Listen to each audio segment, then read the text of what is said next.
Y además de todo eso, uno de mis directores de tesis, el primero que tuve... ¿Qué? Muy honrado, ¿eh? Y bueno, la honra es, la verdad es que el orgullo es mío de que seas uno de mis directores, Lino. Y además, no solamente uno de mis directores, sino el que realmente me ha encauzado, me ha dado la posibilidad de desarrollar una tesis en un ámbito que es mi pasión, porque viste la noticia de que salía una candidatura y vamos, y tú fuiste el que me guió, o sea que yo eternamente agradecido por cómo me has sabido guiar, Sí, básicamente. o sea, para el que no lo sepa, ya que me haces la presentación, hago yo un poco la tuya. Sergio empezó el doctorado en Sevilla y consiguió una beca muy interesante para hacer el doctorado en Lisboa, en la Nova, en coordinación con la Fundación Valle del Coa, que es un sitio muy chulo con petroglifos y también con rewilding y con varios proyectos interesantes. Y tenía la ventaja de que estaba subvencionado, pagado ese programa de doctorado. Y yo, francamente, creo que además de esa ventaja, ha tenido también ventajas intelectuales en tu desarrollo, porque te fuiste hace 3 años, empezaste aquí un año, fue además año de pandemia, fue un poco difícil el comienzo, y aquí hubiera sido una tesis muy distinta, creo, de la que estás haciendo ahí, porque ahí has enlazado, aunque yo soy profesor de historia y filosofía, aquí la estamos enfocando más a historia del rewilding. Sí. Allí la has enfocado más a filosofía del rewilding y yo creo, aparte que has aprendido mucho en estos 3 años, por supuesto, creo que ese reenfoque que tiene que ver con el nuevo sitio le ha venido bien a la tesis también. Así que sí, sí, enhorabuena. Muchas gracias, Lino. Y por lo tanto, como decía, eternamente agradecido por eso. Y bueno, en el vídeo de hoy vamos a discutir sobre la cuestión del rewilding a partir del primer artículo académico que he conseguido publicar para mi tesis. Fue publicado en la revista The Anthropocene Review, una revista que es muy reciente pero que tiene un relativo impacto en la cuestión del antropoceno, que es un tema emergente. Ahora hablaremos de la emergencia también en otro sentido, ¿no? Dentro de las ciencias sociales, de las humanidades, pero también de las ciencias, ¿no? Y por lo tanto, buena noticia, también ha sido citado recientemente en la revista Nature. Eso es una revista. Enhorabuena. Gracias, gracias. Eso sí que ha sido un bombazo, ¿no? Por lo tanto, la tesis está funcionando y bueno, Lino, además de, de todo esto que no os he introducido, es autor de varios libros. Aquí tenemos uno que estoy leyendo yo ahora, que ya le haré la entrevista para el siguiente vídeo, sobre el materialismo contemporáneo, sobre cuáles son las... Creo que estáis trabajando aquí con Gustavo Bueno y con Bunge, ¿no? Principalmente, ¿no? Sí, no solo, pero principalmente. Y en primicia te cuento que hemos firmado, no hemos firmado nada, pero estamos a punto de firmar un contrato para hacer una versión en español. Muy distinta, pero más o menos conteniendo el núcleo ontológico y epistemológico que nos interesa de cuál es el papel del materialismo en filosofía hoy en día.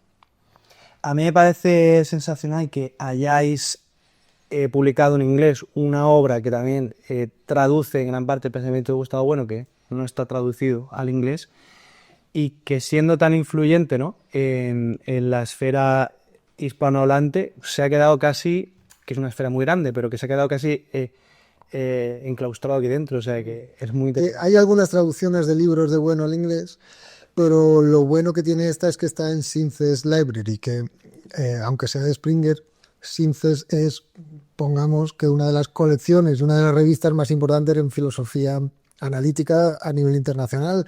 Esta colección seguramente sea la más importante, con lo cual haber metido aquí este libro, que ya digo, no es solo de Gustavo Bueno, no es solo de Mario Bunge, hay...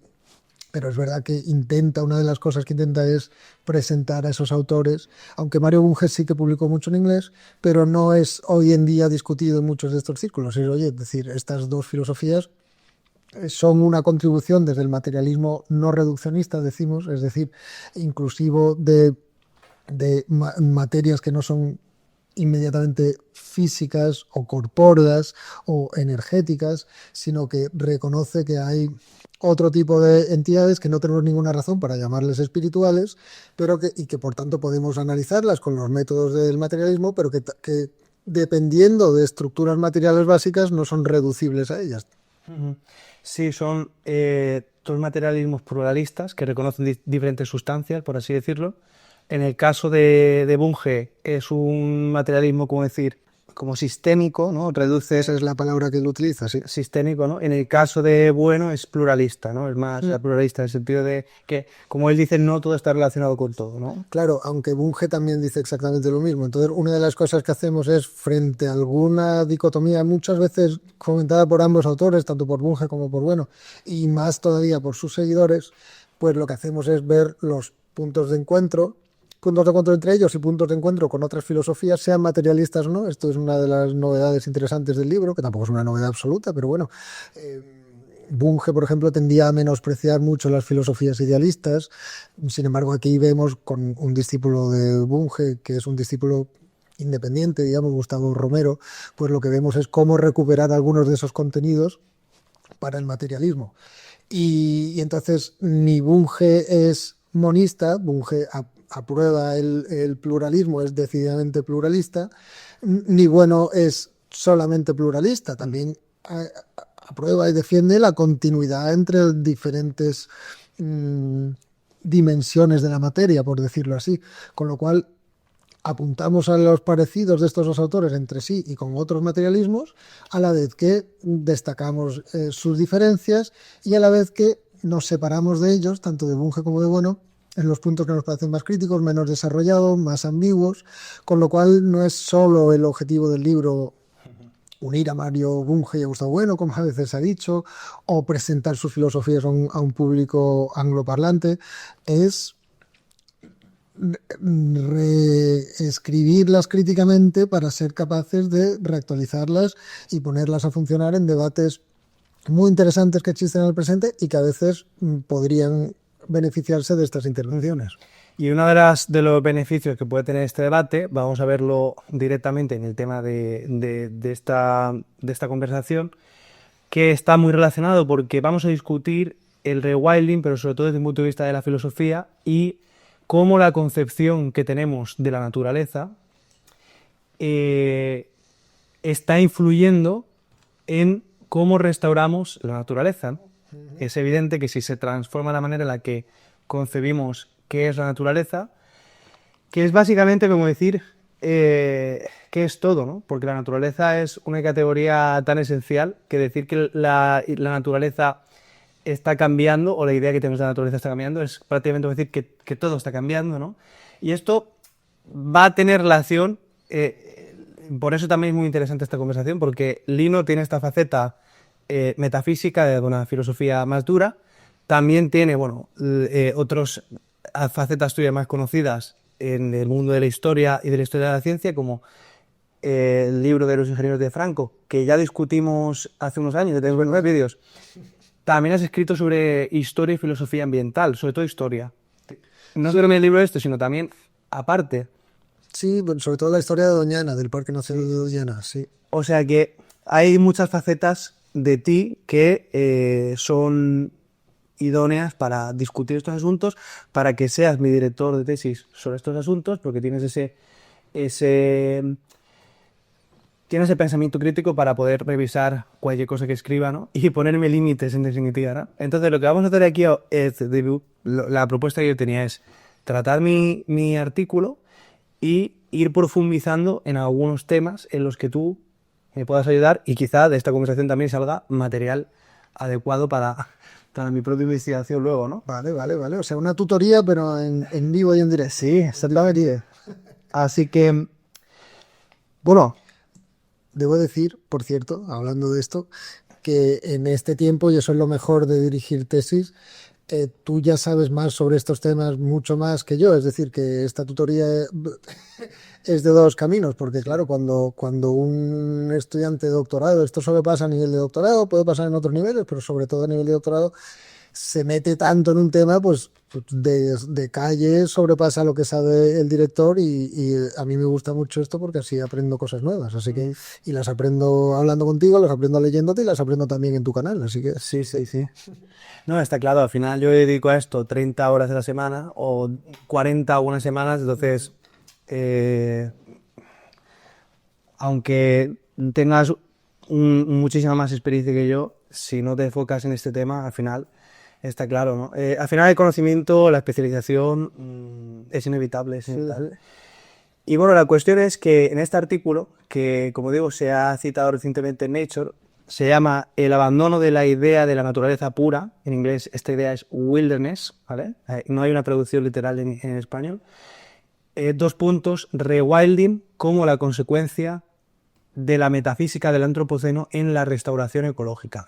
Yo lo que digo en este artículo es que el rewilding como tal no existe. ¿En qué sentido?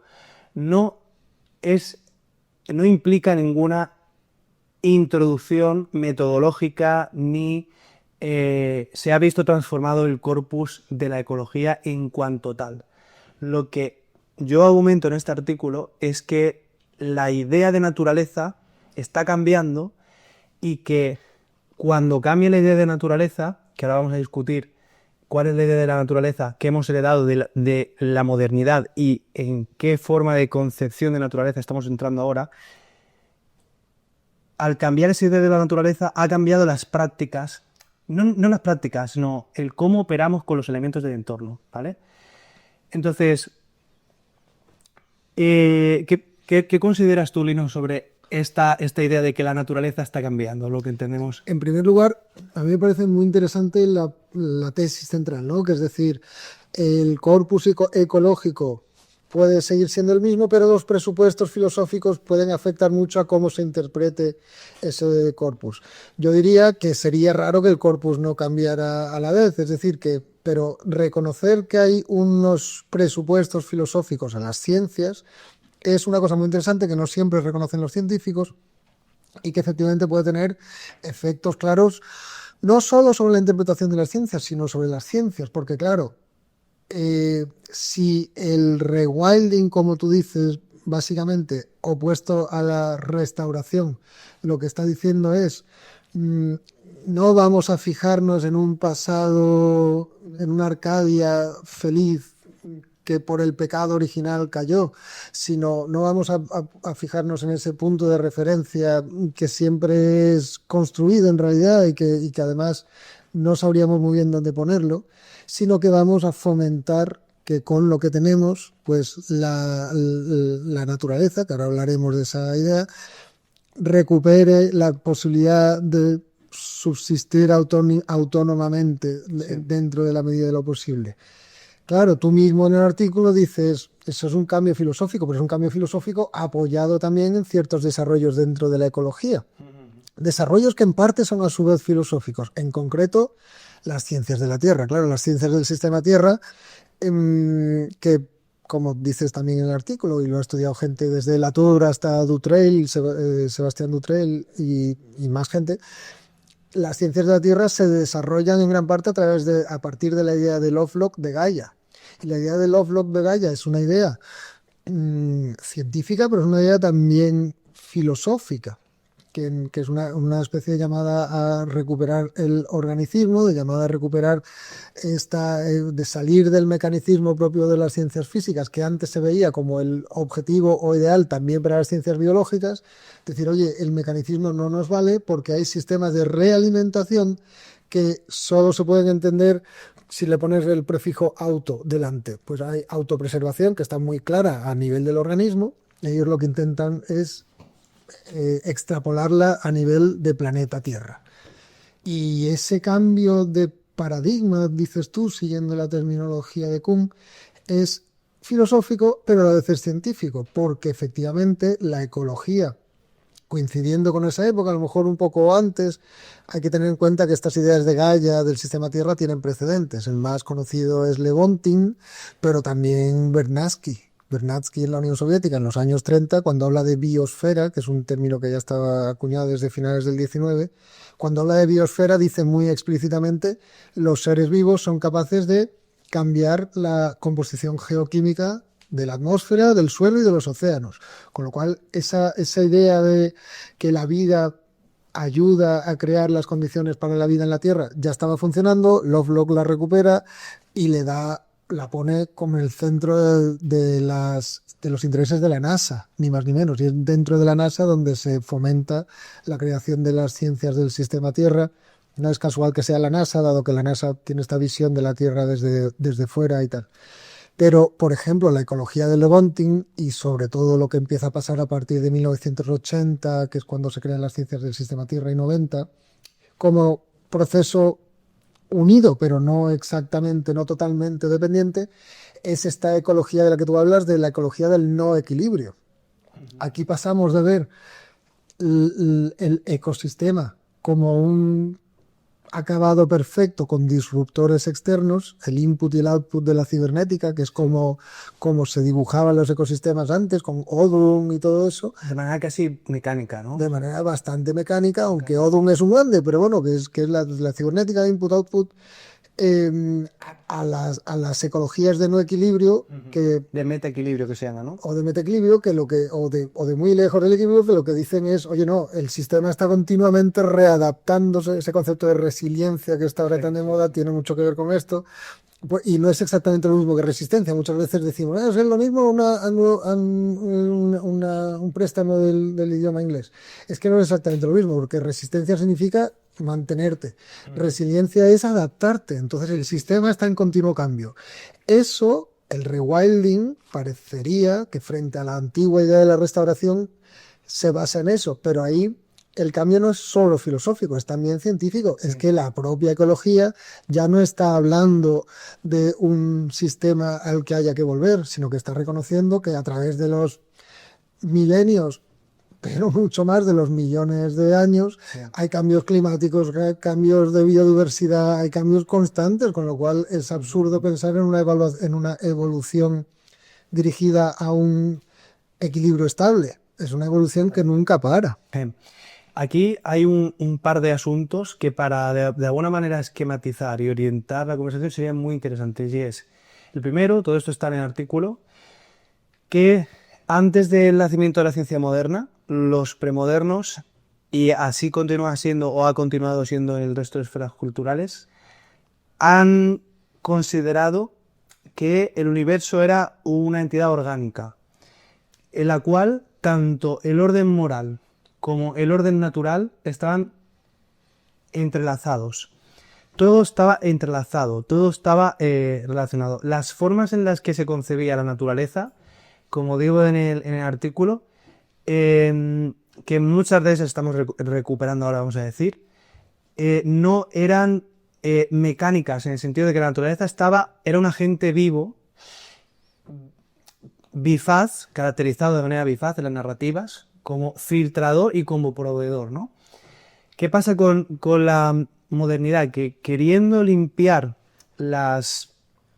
todos los pensamientos, explicaciones mágicas o queriendo acabar con las supersticiones en general, se tiene que, de alguna forma, inanimar la naturaleza, ¿no? Porque hay que reducirla a los patrones cuantificables lineales que estén exentos de la posibilidad de pues introducción de una divinidad, ¿no? De participación de una divinidad en los fenómenos o cualquier suerte de superstición, ¿no?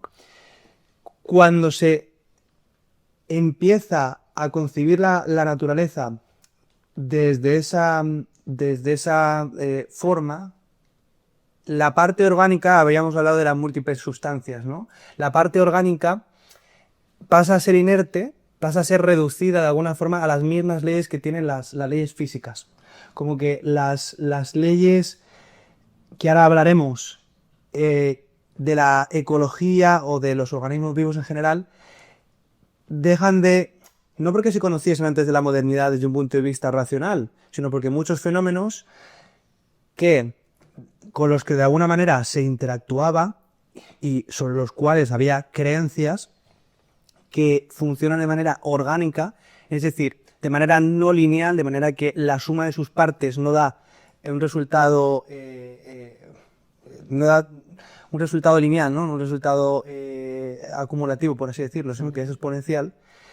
Todo eso que estamos descubriendo desde hace un siglo y pico hasta ahora lo vamos a hablar, desaparece de las explicaciones del mundo, porque todo tiene que ser reducido a las cuantificaciones, ¿no? Al espacio, como se dice, cartesiano, la física newtoniana, que es puramente mecanicista, etc.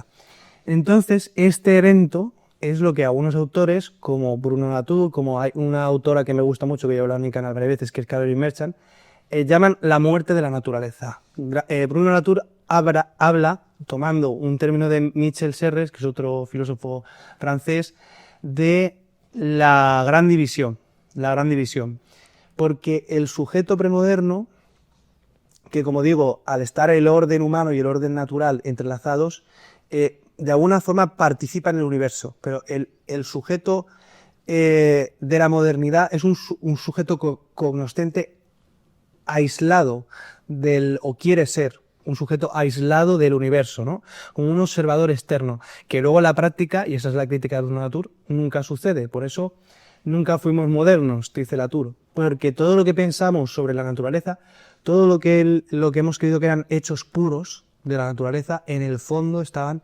mediados por nuestra cultura.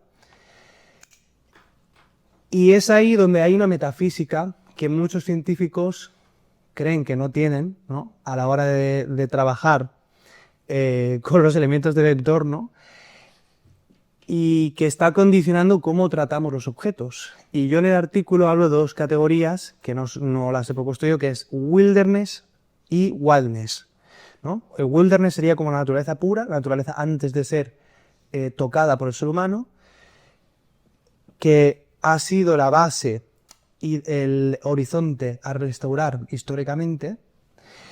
Y luego estaría el wildness, que en castellano yo lo traduciría como feralidad o salvajismo, es decir, la autonomía, como estabas bien diciendo, la autonomía, la capacidad de la naturaleza de autogestionarse. El primero de los indicadores, el wilderness, es un ideal basado en la dualidad metafísica entre naturaleza y cultura, básicamente. Para que tú consideres que la naturaleza es pura antes de ser tocada por el ser humano y su cultura, tienes que creer que hay dos sustancias, ¿no?, distintas, o que la cultura es esencialmente distinta de la naturaleza. Y también tienes que atribuir una serie de ¿cómo decir?, características metafísicas es decir, considerar la cultura como algo intrínsecamente negativo, ¿verdad?, que corrompe esa armonía natural, y considerar la naturaleza como un estado, perfecto, que no evoluciona, etc. Bien, como en el mundo en el que vivimos, es un mundo, en esos términos, totalmente híbrido, es decir, ya hemos transformado la biosfera en tal grado que ya no encontramos procesos puramente autónomos. Prácticamente, yo cito un artículo de que solo el 3% de la superficie terrestre se considera intacta a nivel faunístico. Es decir, que no ha sufrido ni una sola extinción por la intervención humana, solo un 3%. Incluso territorios que hemos considerado históricamente puramente salvajes, como el Amazonas, hoy sabemos que muchos de los frutos del Amazonas son tan grandes porque hubo civilizaciones que los seleccionaron y los hicieron más grandes, ¿no? Que hay pirámides sepultadas por la selva, ¿no?, que desaparecieron porque llegaron los españoles allí, ¿no?, y expandieron las enfermedades y todo aquello colapsó. Y ya para cuando llegaron los españoles la selva se lo había tragado, ¿no? O sea que incluso esos sitios que hemos considerado prístinos ya sabemos muy bien que están alterados. Habiendo reparado en esta hibridación entre naturaleza y cultura, ya no tiene sentido querer seguir restaurando la naturaleza en términos de pureza metafísica, porque ya no existe eso y tiene mucho más sentido hacerlo en términos funcionales. Vale, vamos un poco por partes. Ahora seguimos con la funcionalidad. Sí. En tu artículo dicen exactamente lo que has dicho ahora. La visión moderna, digamos, de la naturaleza es dualista, naturaleza-cultura. es una división que tiene raíces premodernas. La idea de gracia, Gustavo Bueno en su libro El mito de la cultura propone como uno de los antecedentes de la idea de cultura la idea de gracia, y la idea de gracia se oponía muchas veces a la de naturaleza. Santo Tomás tiene la frase aquella de natura non tolit gratia sed perficis, es decir, la naturaleza no quita la gracia, perdón, gratia non tolit natura. La naturaleza, la gracia divina no erradica la naturaleza, en este caso del ser humano, sino que la perfecciona, pero hay una parte natural que no podemos quitar del ser humano en general. Pues lo mismo pasa cuando hablamos de la cultura. Según Gustavo Bueno, es una secularización de la idea de gracia, una secularización ya moderna, siglo XVII, XVIII y sobre todo XIX.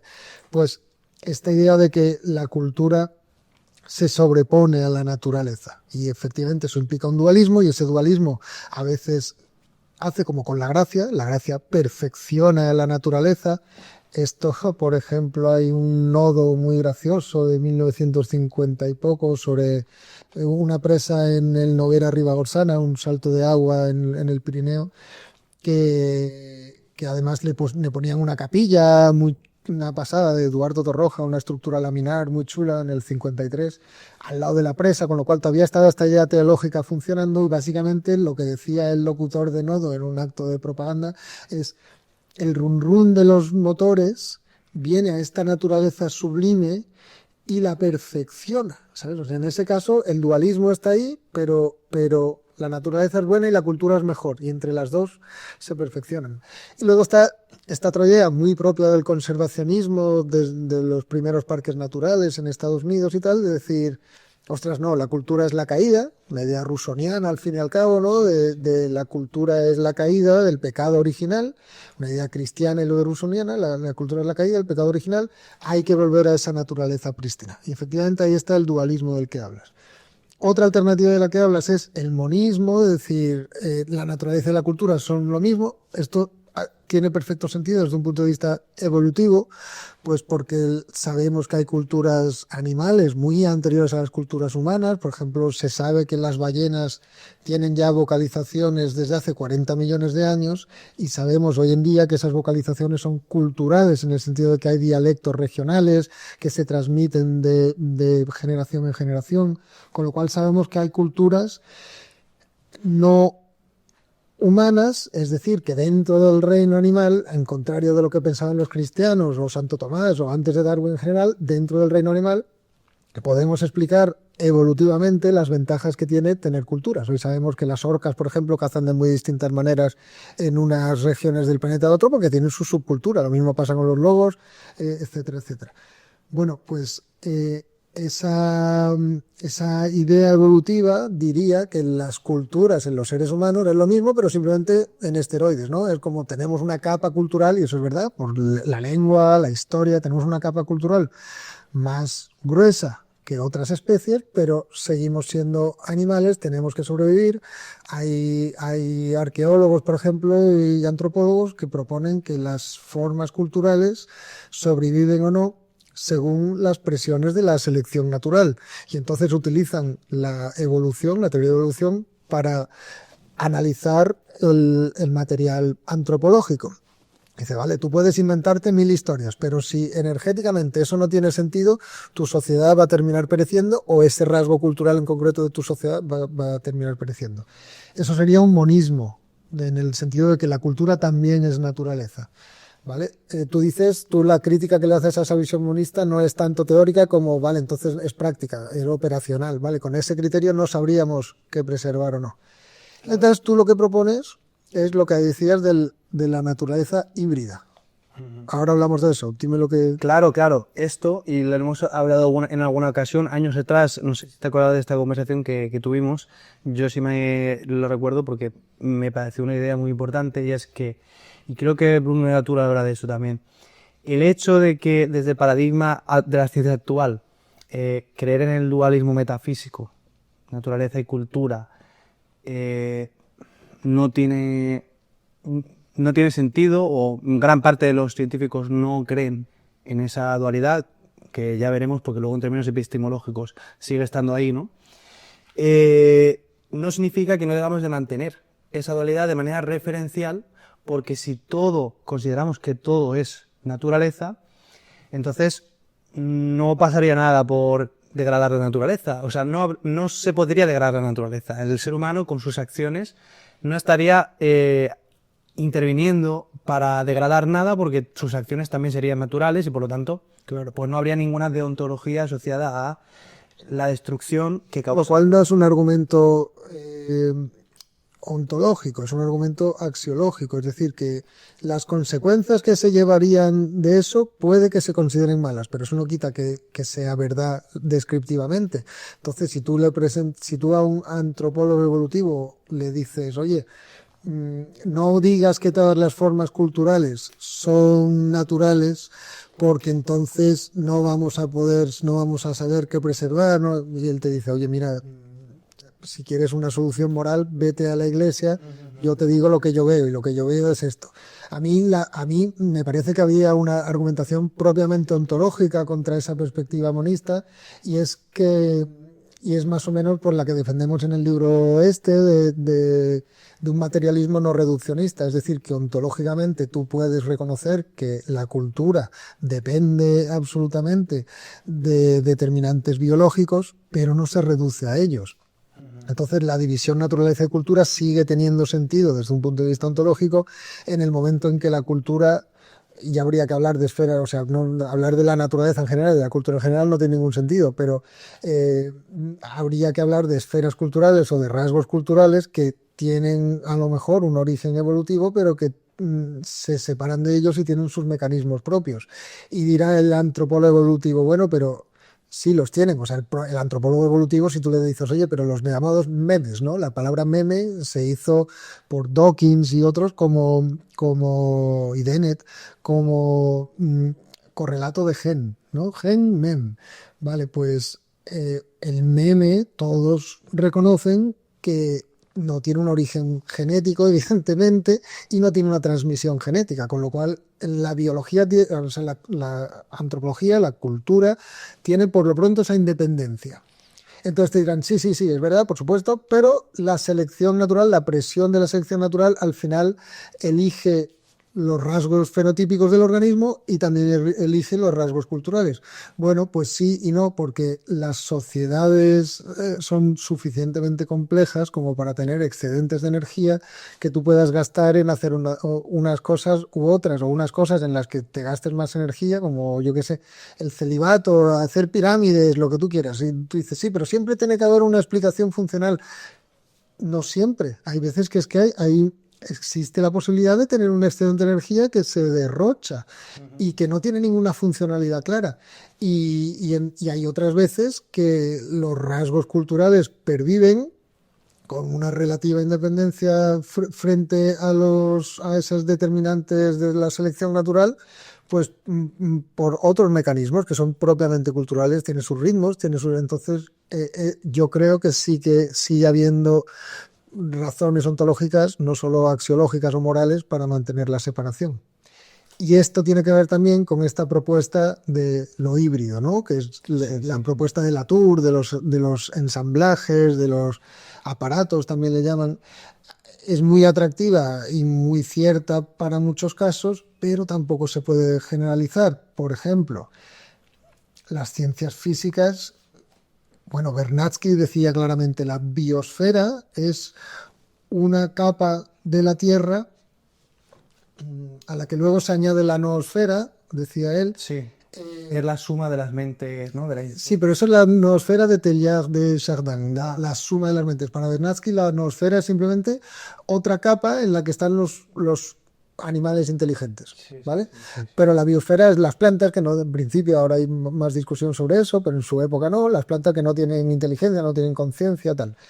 Él decía, la biosfera es una parte ínfima de todo el universo. Y eso que él decía en 1930 lo sabemos hoy perfectamente. Es decir, hay grandes cantidades de materia que sepamos no tiene ningún componente en absoluto ni cognitivo, ni de sensación, ni de agencia. Entonces los non-human actants de Latour, ¿no? Los agentes no humanos, tal, vale para algunos ensamblajes dentro de la biosfera y dentro de lo que otros han llamado la tecnosfera, pero es muy difícil decir que vale para el universo en general, dado que las fracciones, o sea, a nivel de planeta Tierra, vale, el 3% de Tierra ha sido, No ha sido alterado. no ha sido alterada. El artículo que te cita a ti de Nature es un argumento muy parecido. Dice, oye, que según los indicadores que hemos hecho, el 60% de las especies, no me acuerdo muy bien del argumento, pero va por esa misma línea, ¿no? En el planeta Tierra ya hemos afectado a todo. Eso es lo que se llama el antropoceno, la nueva era de los seres humanos, que muchas veces asociamos con el cambio climático, pero que no es solo eso, es la biodiversidad, erosión, un montón de indicadores, ¿vale? Pero eso es el planeta Tierra. Tú te vas al centro, al núcleo de la Tierra, y ahí no hay hibridación ninguna. Tú te vas a la corteza terrestre, las placas tectónicas, el vulcanismo, no tenemos nada que ver. Sí, sí. Y te vas a fenómenos astronómicos, el sistema solar, no, ya te digo, la expansión del universo, las galaxias, la radiación de fondo. Ahí no hay hibridación ninguna. Latour podría decir, el más radical de los Latours, podría decir, son los hechos científicos son construcciones, pero el Latour de Gaia, el Latour que analiza el cambio climático y tal, ahí ya no está siendo tan constructivista. Hay una filosofía de la ciencia posible que le diga, oye, sí, por supuesto, las operaciones, los instrumentos, los aparatos que captan la radiación de fondo son humanos, pero sabemos que hay radiación de fondo, sabemos que hay rayos gamma, sabemos que la Tierra gira alrededor del Sol independientemente de los seres humanos. Sabemos que el precámbrico existió independientemente de que hubiera allí un sujeto percibiéndolo. Sí. Es decir, que yo creo que la ontología plana, se le llama a veces, de Latour.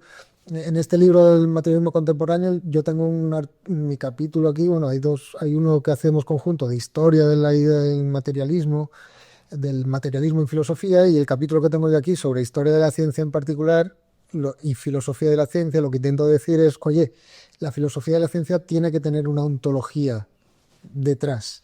Y el materialismo, los nuevos materialismos, muchas veces no tienen una ontología detrás, tienen una ontología plana, donde todo más o menos son productos de las alianzas, dice Latour, entre agentes o actantes humanos y no humanos.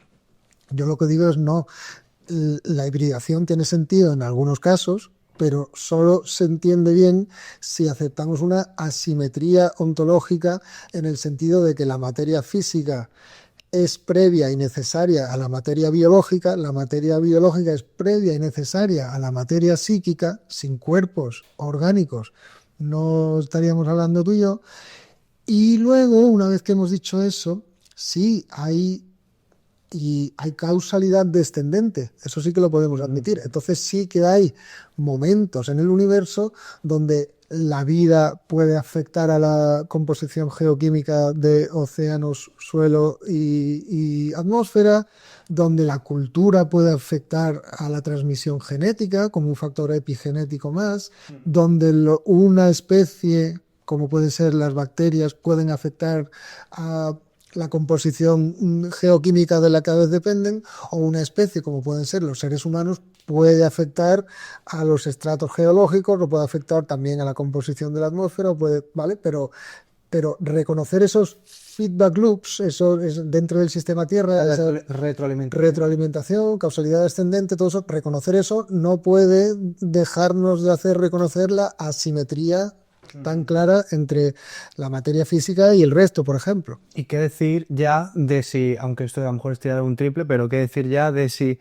la inteligencia artificial dentro de un tiempo desarrolla conciencia, estaríamos incorporando quizá una nueva fase emergente, ¿no? Que sería la inteligencia no orgánica, es decir, no dependiente de los limitantes orgánicos, y por lo tanto capaz a lo mejor de colonizar, sí, ¿no? Otros planetas o vete a saber, ¿no? Aunque esto ya es como... Podría ser. El problema filosófico que algunos llaman la atención respecto a eso es que, tal y como la conocemos, la conciencia es necesariamente encarnada, es orgánica. Sí, incorporada, ¿no? Incorporada, sí, encarnada se usa a veces también. Yo el problema que veo con eso es que es al revés, es que no es que sea encarnada, sino que el cuerpo es o sea, la conciencia encarnada suena a que hay un alma y se encarna en o se incorpora. Más bien es al revés, evolutivamente. Claro, Hay millones de años donde hay cuerpos sin conciencia que empiezan a tener percepción, que empiezan a tener sensación, que empiezan a tener agencia, cognición, ¿vale? Pero no, todo eso no requiere de una conciencia. sí, ahora nosotros hemos desarrollado una inteligencia que, sin embargo, no sabe interactuar, por así decirlo, porque está desposeída de todas esas fases ontológicas previas, ¿no?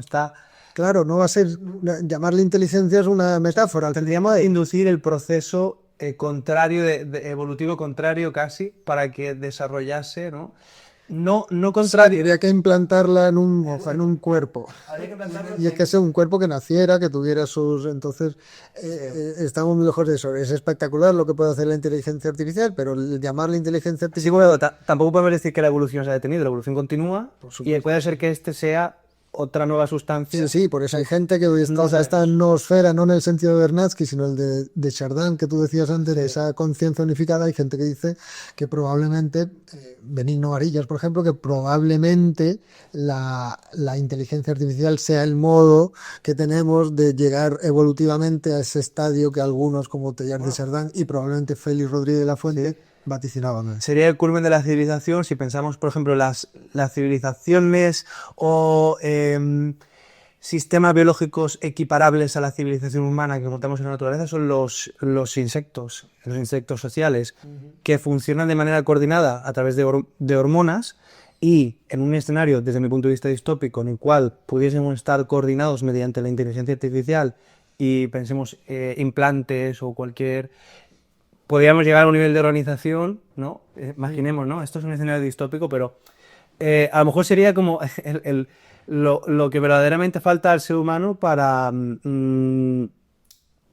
esa organización total que nuestra evolución biológica como especie no nos permite, porque nosotros hemos evolucionado para, como máximo, convivir con 100, 150 personas, ¿no? Claro, y no hay ninguna razón, o sea, eso casi teleológico, no hay ninguna razón para pensar, es que Teilhard de Chardin entendía la evolución en términos teleológicos, no hay ninguna razón para pensar que ese estadio sea, bueno, preferible axiológicamente, yo creo que no, pero tampoco que sea el último estadio o el estadio al que tendemos, no lo sabemos. Sí, no, me gustaría volver al tema, ¿no? De Otoku, que es el de la restauración, no restauración. Sí. Dime. Bien, has comentado muy interesante con respecto a Bruno Latour, que en los últimos años deja de ser tan constructivista cuando empieza a abrazar las ciencias del sistema Tierra, y él incluso habla de que hay que tomar acción, habla de la Tierra como un agente coordinado, ¿cómo se llama? Sí, como agente universal coordinado, no sé qué término utiliza, básicamente la Gaia, ¿no? Usando la tecnología de Lovelock y Margulis, que he mencionado también, son los que desarrollan esta teoría. Margulis es muy conocida es una microbióloga que introduce la teoría de los endosimbiontes, de que realmente las células eucariotas se formaron por la simbiosis entre las procariotas y un parásito, que sería la mitocondria, y en esa simbiosis desarrollaron características emergentes, ¿no? En fin. Sí, hay quien dice que el hecho de ser mujer le hizo ver los aspectos colaborativos y no solo competitivos de la teoría de la evolución, y bueno, el hecho de que tenemos millones de bacterias en nuestro la flora intestinal y tal, y que sin ellas no perviviríamos porque son las que hacen gran parte del metabolismo. Que esto sería parte de lo que yo digo en el artículo, de ese vuelta al organicismo premoderno. O sea, yo no digo que estemos volviendo a la premodernidad, tampoco pensemos esto, pero sí que es cierto que he leído muchos autores, y ya no solo en el ámbito de las humanidades, sino también científicos, que apuntan a que estamos transformando la manera en la que concebimos la naturaleza, y hay muchas semejanzas, eso sí, ya con un método científico que nos da un juicio frente a supersticiones y frente a explicaciones de intervención divina y cosas así, pero que apuntan a que efectivamente, dado que hay sustancias, como en este caso hemos hablado de que el mundo orgánico no se rinde a leyes estrictamente mecánicas, porque el mundo orgánico, antes has hablado de que las sociedades humanas pueden generar excedentes, y eso permite que no todo su comportamiento sea estrictamente filtrado por la naturaleza, que haya comportamientos ineficientes. Bueno, qué decir la sociedad occidental moderna, vamos a ver, vamos a ser claros. Somos derrochadores, ¿no? Si verdaderamente si no fuese por el mundo orgánico, la energía que llega del sol rebotaría en la superficie y se iría afuera. El mundo orgánico retiene esa energía y al final se va afuera, pero primero pasa por las cadenas tróficas, por esas cadenas tróficas influyen también en la atmósfera, etcétera, ¿no? O sea, los seres vivos tenemos la capacidad de, hasta cierto sentido, como decir, trascender o encauzar cómo la energía se disipa y hacer de ello una cosa distinta. Entonces, bueno, volviendo a Bruno Latour. Bruno Latour, en los últimos libros que tiene, abandona en cierto sentido ese primer Latour, esas ideas del primer Latour, en las cuales él en Nunca fuimos modernos, por ejemplo, habla de que como la naturaleza como idea, como abstracción, no es universal, y no solamente no es universal, sino que, como vemos, está cambiando constantemente, por lo tanto, que es una mera abstracción, que no es un absoluto.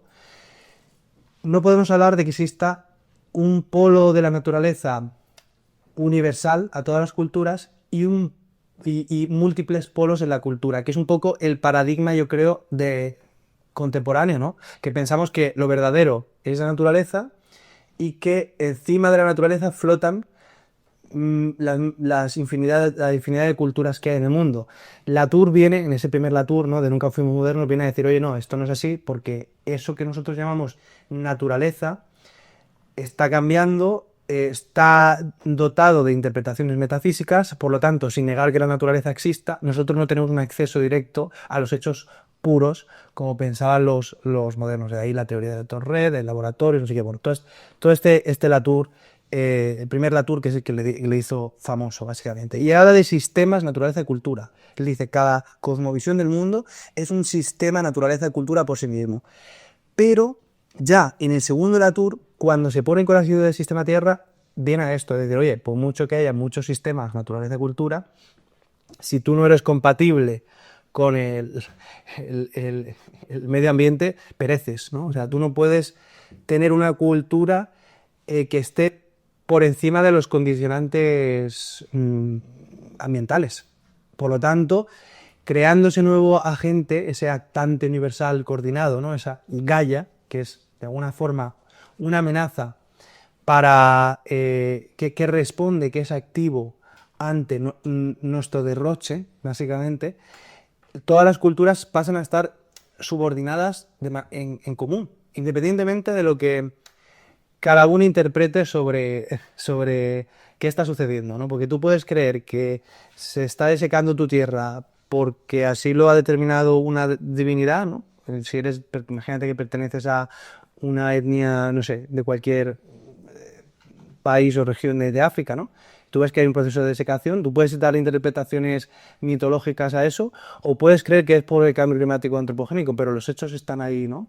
En definitiva. Entonces, ese segundo Latour recula un poco, yo diría, ¿no? En mi opinión ya no es construccionista, yo estoy casi más de acuerdo con el segundo que con el primero. Sí. El primero decía que propedéuticamente, es decir, metodológicamente, la filosofía de la ciencia y la historia de la ciencia, cuando estudiaba controversias, no podía tener a la naturaleza como un criterio, sino que tenía que estudiar las controversias en sí mismas, cómo iban ganando aliados. Bueno, pues a lo mejor en la historia de la ciencia tiene cierto sentido ver las cosas así, pero la historia de la ciencia tiene necesariamente un componente finalista, en el sentido de que tú sabes, como historiador de la ciencia, que el heliocentrismo es más verdadero que el geocentrismo. Ya Kuhn, no necesariamente Latour, Kuhn dice, vale, pero tómate en serio a los geocentristas. Sí, sí, perfecto, te tienes que tomar en serio a los geocentristas, tienes que entender que durante 2000 años no había una física capaz de dar cuenta de un sistema solar heliocéntrico, y entonces el geocentrismo era por defecto la solución más fácil, y entonces tú hacías los cálculos de los epiciclos, tal, aunque fueran hipótesis ad hoc, aunque te costara la misma vida esfuerzo matemático hacerlo, pues sin embargo convivías con eso.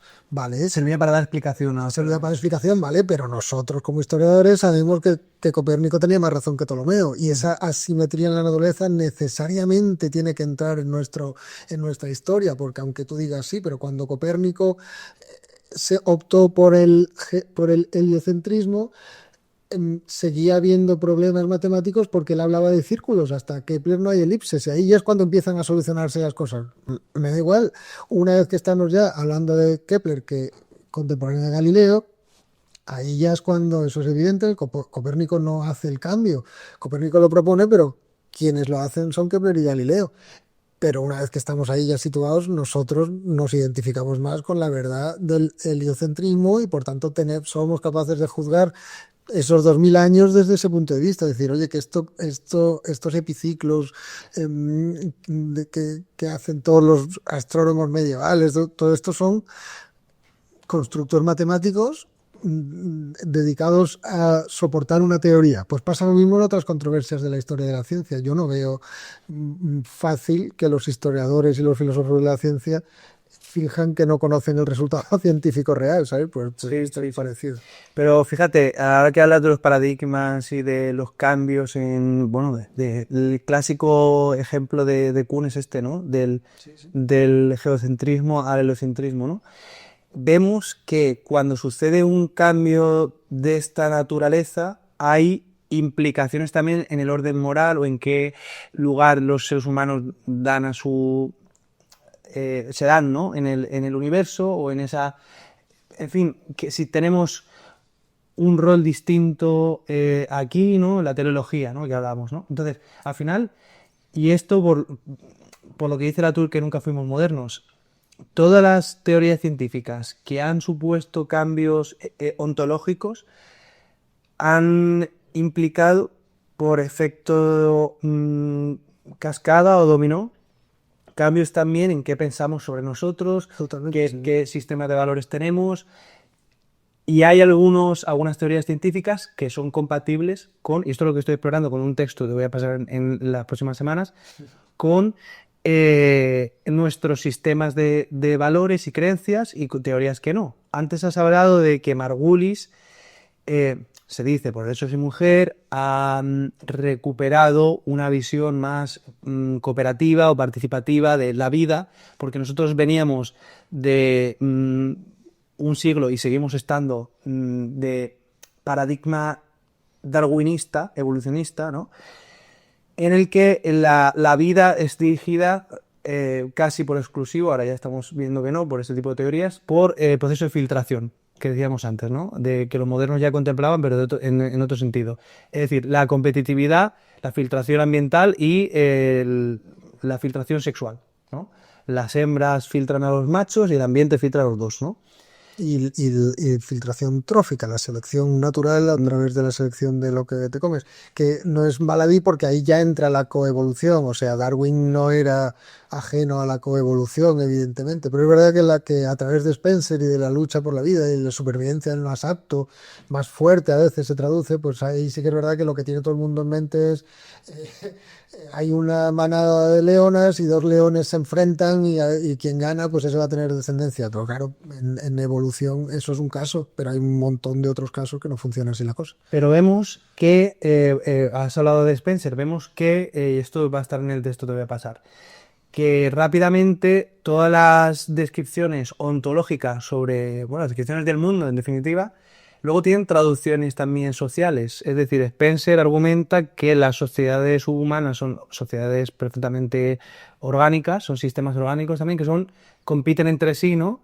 Y que la sociedad más fuerte o la cultura más fuerte se impone sobre las demás. Como llamado darwinismo social. Y no solo son aplicaciones sociales, sino que el propio Darwin reconoce desde el principio que él toma a su vez cosas de las ciencias sociales, en concreto de Malthus. Exactamente. La frase la lucha por la vida, esa está tomada de Malthus, en el sentido de hay una población que crece exponencialmente, unos recursos que crecen solo aritméticamente, con lo cual hay escasez de recursos y hay algunos que van a acceder a esos recursos y hay otros que van a perecer. Ahí es donde vemos que siempre hay una participación entre la naturaleza y la cultura, incluso en nuestra percepción, independientemente de que nosotros creamos o no en la gran división que dice la Tour. Es decir, por mucho que nosotros creamos que los hechos de la naturaleza son puros y son ajenos a lo que, o sea, que no están desposeídos de metafísica, nosotros no podemos acceder a ellos con independencia. Podemos acceder a lo mejor en cuantificaciones, ¿no? Numéricas, etcétera. Pero nosotros luego, cómo articulamos nuestra relación con esos hechos siempre necesariamente está mediada. Y aquí vemos que el evolucionismo ha sido utilizado, el darwinismo ha sido utilizado para, bueno, pues instrumentalizado políticamente para legitimar ciertas teorías, como ese caso del liberalismo político, ¿no? El liberalismo político se ha nutrido de algunos autores de la idea de la competencia como una no purificadora, sino perfeccionadora o mejoradora. O sea, es que de nuevo, la Tour a mí me parece insuficiente porque sí, claro, nosotros no tenemos acceso a la realidad absoluta, sea lo que sea, no tenemos acceso a los hechos puros, pero tampoco por eso hay que ser kantiano en el sentido de que hay una cosa en sí incognoscible. No, no, nosotros a través de las ciencias sobre todo tenemos acceso a una parte de esa realidad y una parte que somos capaces de tejer en nuestras teorías. Una teoría científica se distingue de una teoría no científica, es decir, se habla de la teoría de la evolución, sí, pero la teoría de la evolución no es la teoría conspiranoica, es otro tipo de teoría. ¿Y en qué se diferencia? Pues que la teoría científica es capaz de entretejer partes importantes de la realidad, con lo cual Darwin mismo, porque muchas veces muchos que quieren salvar a Darwin de su época dicen, no, eso era Spencer o su tío o su sobrino. No, no, a ver, Darwin mismo tenía ideas sexistas, racistas propias de la época victoriana. Sí. Pero y luego la teoría sintética tenía sus problemas también, porque era, por ejemplo, hoy se considera que es un genetismo injustificado, y hoy se considera que la epigenética tiene mucho que decir. Era más mecanicista por esta idea de incluso la biología molecular de 1950. Era más mecanicista que lo que hoy es la biología, porque hoy la biología considera que los procesos, que el todo tiene mecanismos que no se explican solo por la acción de las partes, como por ejemplo una célula se suele representar como si fueran raíles mecánicos y tal, y dicen, no, no, ahí hay un montón de bombas de potasio, hay un montón de iones que van, tormentas de iones, es mucho más caótico. Ahí lo que tenemos que tener en cuenta es lo que tú decías, que no son procesos lineales, sino que son procesos no lineales en los que las interacciones de las partes producen resultados que no pueden estar previstos en ninguna manera desde las partes. Pero esto que nos está diciendo, que desde Darwin hasta ahora, que a ver, que ha pasado tiempo, pero tampoco tanto tiempo, si eres historiador o si eres geólogo, desde Darwin hasta ahora, hasta Margulis, por ejemplo, que Margulis explícitamente dice, oye, yo estoy superando a Darwin, ¿vale? Pero estás superando a Darwin desde el marco de la evolución, desde el marco evolutivo, y entonces estás ampliando la franja de verdad de la evolución, con lo cual estás acercándote más a lo que la realidad es, o al menos algún aspecto de la realidad, de lo que se puede acercar un maorí, de lo que se puede acercar Santo Tomás o de lo que se puede acercar el propio Darwin. Es decir, que sin ser capaces nosotros de llegar a la realidad absoluta, no se puede decir que hay un constructivismo total, ¿no? Cada vez sabemos más cosas. Claro. Hay una cosa muy curiosa que dices aquí, ¿no? Ahora con Margulis, yo he leído varias autores, y sobre todo autoras, quizá la más reconocida de las cuales sea Donna Haraway, que ha escrito un libro que es, ¿cómo se llama? Making King in the Anthropocene, no sé cómo se te ha traducido al castellano, como haciendo linaje en el antropoceno, no sé cómo se traduciría, se llama Capitaloceno, Chuluceno, bueno, lo dejaré por aquí, ¿vale? Ahora cuando luego lo edite el vídeo lo dejaré por aquí. Y ella, en base a la teoría de Margulis, tomando una ontología cooperativista o organicista, empieza a reescribir todo un nuevo modelo de sociedad. Es decir, no, la realidad de las ciencias ahora es esta, que es discutible también porque Margulis va gozando cada vez más de más aceptación, pero tampoco es que Esto es como quien utiliza los bonobos en lugar de los chimpancés para definir cómo es el ser humano. Porque al final hemos dicho antes que existe una relación de continuidad entre la cultura animal, la cultura humana, la evolución animal y la evolución humana, y por lo tanto, el qué decimos sobre la naturaleza y qué parámetros utilizamos de la naturaleza para definirnos, implica también al final definir lo que es natural es definir la esencia de lo que las cosas son, ¿no? O sea, lo que es natural es lo que debe de ser, ¿no? Y la cuestión es muy curiosa porque en base a teorías organicistas que también vemos que en la física, ¿no? Cómo se comportan los fluidos, cómo cosas. Yo también he leído algunas teorías sobre que no entendíamos la dinámica de fluidos porque como veníamos de un paradigma mecanicista que he llegado incluso a leer que es masculino, como Sí, sí, ahí hay un montón de sí.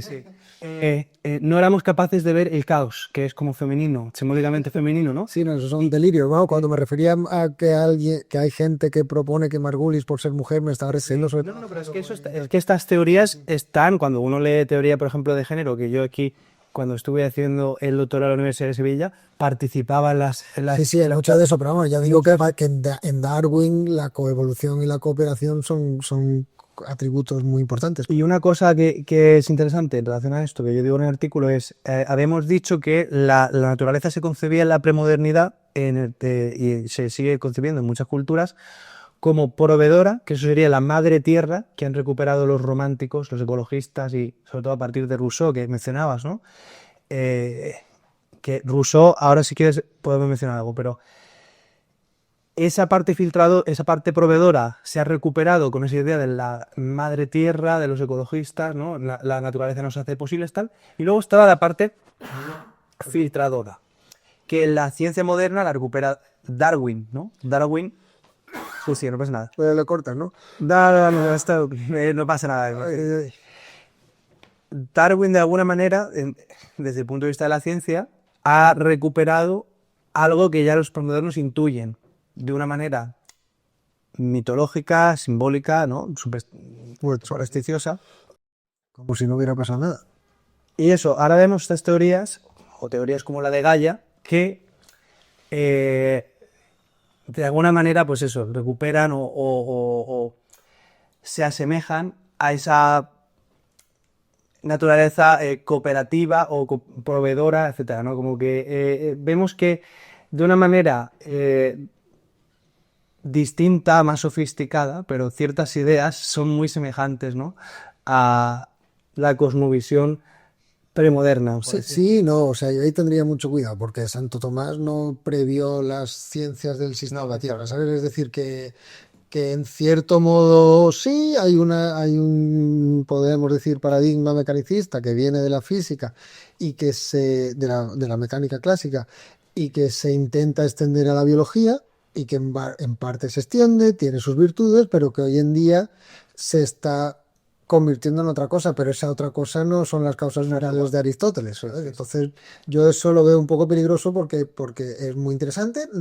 Ya explícitamente la mayoría de los biólogos evolutivos aceptan que los sistemas complejos tienen propiedades emergentes, que el caos es importante en los procesos biológicos, que por tanto no podemos seguir con esta idea mecanicista de la biología molecular, pero es que si tú pones a alguien del siglo XVIII, a un romántico, a leer un artículo de eso, no va a entender ni una palabra, con lo cual yo no diría que es una vuelta, es simplemente un camino nuevo que está tomando la biología actualmente y que desde luego se separa de algunos intentos antiguos, pero bueno, del mecanicismo, pero también se apoya en muchos descubrimientos que se hicieron en aquella época. Claro, al final Darwin lo que estaba intentando hacer era encontrar un mecanismo de la evolución, que él propone la selección natural. Él también contempla, como bien dices, la cooperación, no así sí por sois.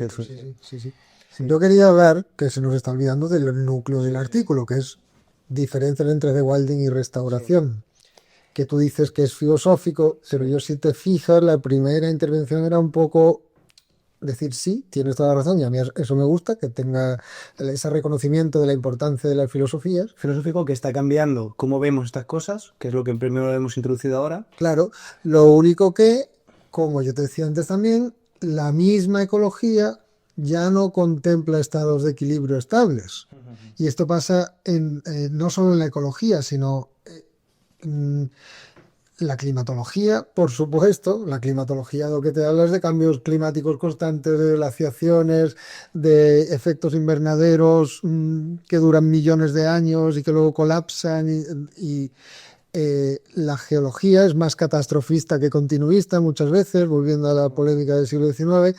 La oceanografía, ahora la oceanografía, esto desde los 80 más o menos, 1980, ya no se busca describir sistemas dinámicos estables, sino sistemas dinámicos altamente inestables. Entonces la pregunta es ¿cómo se mantiene la corriente del Golfo tantos años, tantos millones de años incluso? Pero no es...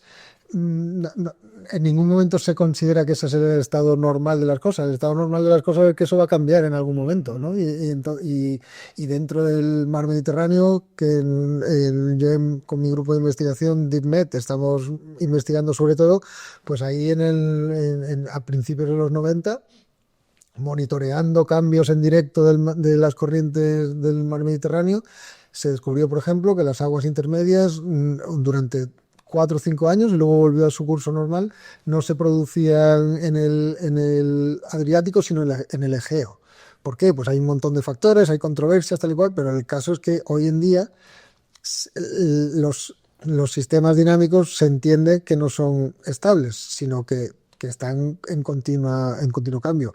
Y eso en ecología lo acepta todo el mundo, o casi todo el mundo. Es decir, que existe el peligro, al introducir esa dicotomía, de hacer un hombre de paja, sí, rewilding versus restauración, tomando un concepto de restauración propio del siglo XX que hoy en día casi ningún ecólogo te va a aceptar. De hecho, yo pienso que la restauración ecológica está evolucionando hasta el punto de que ya es indistinguible, todavía sigue siéndolo en algunos puntos, pero yo pienso que el rewilding es una evolución natural en la cual, porque los cambios científicos son racionalizados y son explicados siempre con posterioridad, y ahí el papel de los filósofos de la ciencia es crucial. Yo creo que el papel que juegan en la comprensión y en la descripción articulada, ¿no? Porque muchas veces los científicos desarrollan teorías o implementan o hacen descubrimientos que cambian lo que sucede a lo mejor en una parcela del conocimiento, y no están viendo también qué consecuencias tiene eso en cadena después, ¿no? En cómo se ven, cómo afecta a otras parcelas de conocimiento lindantes, o a cómo entendemos las cosas, ¿no? Y claro, efectivamente, todos esos cambios en la ecología se han ido sucediendo durante este último siglo, y se ha ido transformando muchas teorías. Por ejemplo, la teoría del equilibrio ecológico ha sido sustituida por el tema de los metaequilibrios. La naturaleza está en un equilibrio dinámico en el cual efectivamente se procura lo que yo he llamado, además cada vez se dice más en ecología, pero es un término que también yo creo que viene de las humanidades, lo del orden espontáneo, ¿no? Creo que viene sobre todo de la teoría liberal. Se habla mucho en teoría liberal del orden espontáneo del mercado, ¿no? Pero ese orden espontáneo en la naturaleza es observado, a día de hoy cada vez se usa más. Has hablado de las corrientes marinas, ¿no? ¿Cómo es posible que las corrientes marinas mantengan una regularidad durante millones de años, ¿no? Cuando en principio una dinámica de fluidos se rige por la teoría del caos, y cualquier condicionante podría desencadenar, en principio, bueno, pues hay una serie de factores. Leímos un libro de filosofía de cambio climático que era de... Esto cuando yo estaba haciendo doctorado aquí, era de Weisenberg.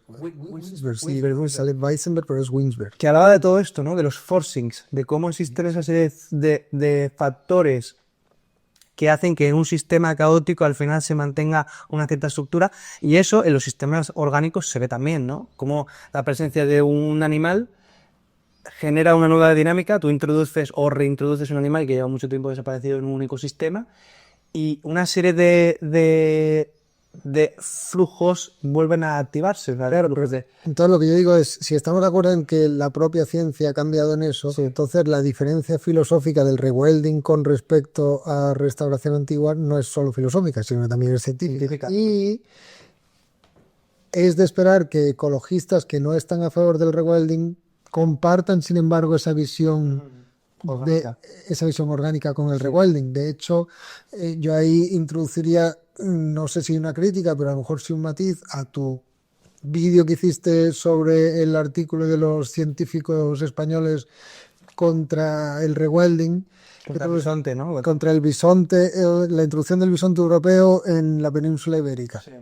Hicieron un artículo firmado por unos 40, incluido Miguel Delibes, entonces tú le dedicas un vídeo que está muy bien y es muy interesante, pero que puede ser un poco injusto si les atribuyes el hombro de paja de tienen una filosofía de la restauración, porque si tú les preguntas a ellos, y en tu entrevista a Miguel Delibes yo creo que se ve, Sí. ellos no tienen una filosofía de la restauración. Miguel Delibes te lo dice explícitamente varias veces, no, mi punto de referencia, mi baseline va a ser diferente el tuyo y el mío va a ser diferente al de Valverde, con lo cual ¿qué estamos restaurando? Y dice él, no se trata de restaurar, se trata de no seguir dañando, ¿vale? Con lo cual ahí no está, él no está desde un punto de vista de restauración. Es más, él lo que está diciendo es tener, o sea, ahí pondría el punto, creo, de diferencia suyo con el rewilding en un asunto filosófico, sí, pero no en ese asunto filosófico. Él pondría la diferencia en el problema filosófico de dónde ponemos al ser humano en todo esto.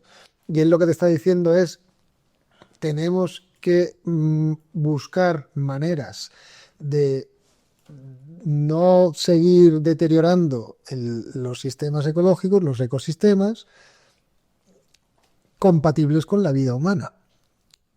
¿Compatibles con qué tipo de vida humana? Pues ahí ya se puede negociar. Es lo que él dice siempre de no se puede tener coche y dos perros. Tienes que elegir entre coche y perros porque dos perros gastan lo mismo que un coche. Entonces es demasiado. Luego eso ya hay cuestiones políticas de todo tipo, ¿no?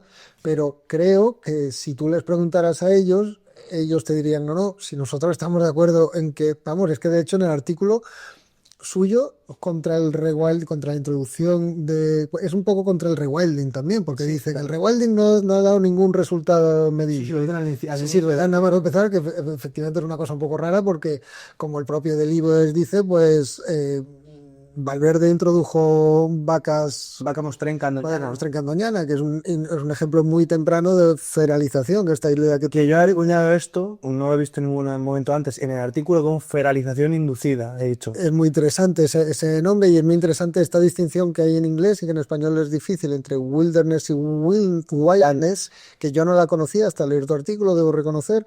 Pues yo sí que conocía el trabajo de William Cronon de los 90, ¿no? Es decir, going back to the raw nature, es decir, tenemos que tener cuidado con idealizar una naturaleza prístina de la que el pecado nos habría alejado y entonces lo puro y lo impuro, y esto es muy gracioso tanto en tu artículo como en tu vídeo sobre este tema, sobre este artículo en concreto, de cómo la axiología, la valorización de una misma especie cambia según los genetistas descubran que es puro, es natural o que es feralizado. Dice, ay, no, si se ha escapado de un grupo de campesinos este caballo, entonces ya no lo consideramos tan noble, ¿no? Tan puro, porque al fin y al cabo pues estaba domesticado, pero se ha escapado.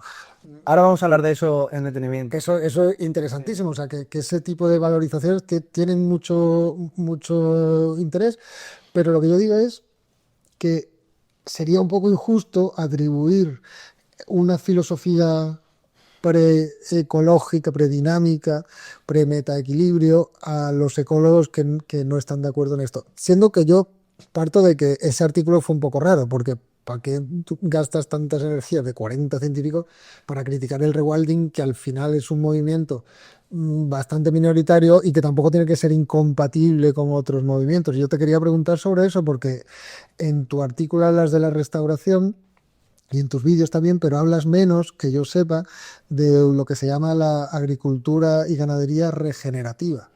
Y yo tengo la impresión de que alguien como como Delibes estaría más a favor de la agricultura o ganadería regenerativa, y que eso no es necesariamente, o sea, tú estás hablando de que o sea, la diferencia principal sería en la relación con respecto al ser humano.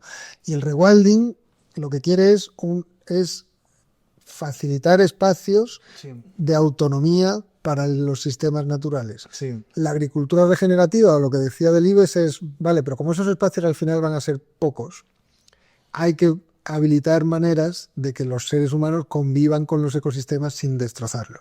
Y de eso va la agricultura regenerativa. Y yo te quería proponer que en vez de... A mí no me pareció bien ese ataque que hicieron ellos contra el rewilding porque hay mucha compatibilidad, pero tampoco me parecería bien atacarles a ellos haciendo un nombre de paja. Y yo, por ejemplo, veo compatibilidades entre el rewilding y la ganadería regenerativa. Y aquí hay un asunto importante que creo que a ti te interesa por tu charla con Delibes y otras cosas, que es que tiene que ver con los apex predator, con los predadores y con el ser humano como predador. Es decir, tú metes bisontes. Porque a mí me parece que una crítica que hacen en el artículo es, o sea, la crítica no es queremos restaurar una naturaleza prístina y como el bisonte europeo nunca estuvo en la península ibérica. Que ahora se ha sabido que sí. Que ahora se ha sabido que sí. Le dedicaste un vídeo como 2 semanas después de sacar el primero. Sí. Fue muy gracioso. Ahora se ha sabido que sí, pero... por lo tanto ya es wilderness esta vez. Sí, pero es que su argumento no es ese. Uno de esos argumentos es ese, pero su argumento fuerte es dejaran de estar aquí los bisontes esteparios cuando cambió el clima a finales del Pleistoceno, es decir, antropológicamente o arqueológicamente a finales del Paleolítico con el Neolítico, que ahí hay esta discusión que tú también refieres de si fue el clima o fueron los seres humanos los que los extinguieron, pero ellos lo que dicen es dudoso que en un clima como el nuestro, mucho más caliente que el anterior y con visos de calentarse más, tenga sentido introducir a esta especie de herbívoro que viene de otro, ya norte de Europa y de otro lugar. La cuestión es que el bisonte estepario efectivamente desaparece porque desaparecen sus ecosistemas, pero el bisonte europeo está adaptado a los ecosistemas presentes hoy en la península ibérica. Sí, el europeo. Lo que pasa es que ellos decían que no estaba. Dijeron, lo que dice el artículo suyo es el europeo nunca estuvo el estepario desapareció por cambio climático, pero ahora sabemos que el europeo sí estuvo, entonces sí, ya se complica mucho. Claro, o sea, ni tú ni yo somos ecólogos, ahí habría que entrar en muchas cosas. Yo lo que digo es que sería un poco erróneo o hombre de paja atribuirles que su argumento es el de la red. Claro.